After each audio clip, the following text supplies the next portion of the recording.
Okay, so next question naman tayo. How about mga question po na na-experience nyo during your interviews? Pwede po ba i-share? Fresh grad from batch 110 po. Thank you, ma'am. Hello sa mga fresh graduates. I'm from batch 108, by the way. So, pinaka-common na interview question na na-encounter ko is, tell me about yourself. So, paano ko siya sinagot? Mention ko lang yung name ko, and I'm a registered nurse. Kung meron kayong work experience, i-mention nyo din yun.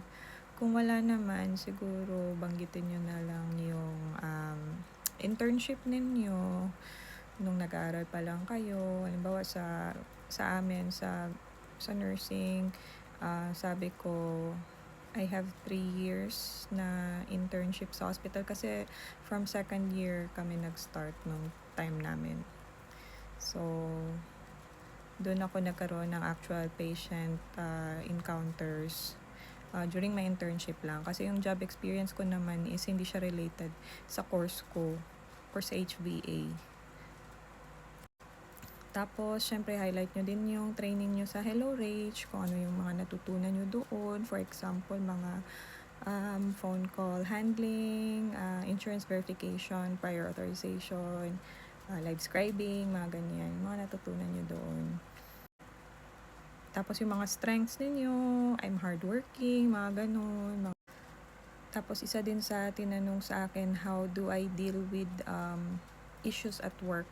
Yun yung sa client ko ngayon, yung isa yun sa mga tanong niya.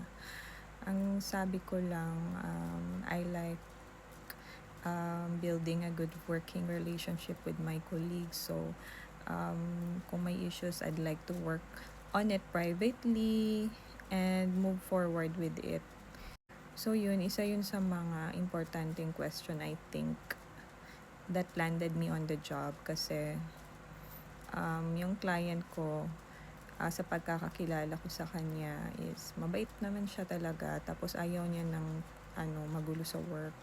So, isa yun sa importanteng tanong niya na nasagot ko naman. Other than that, manood kayo ng mga YouTube contents, YouTube videos na may common interview questions and answers. Meron ganun. In preparation po sa interview ninyo. At saka mag-study na din kayo ng medical billing. Kasi yung sa isang interview ko masyadong technical, parang tinanong ako about my knowledge sa medical billing. So yun lang guys. Good luck sa mga interview ninyo. Sana ma-hire na kayo. Thank you so much.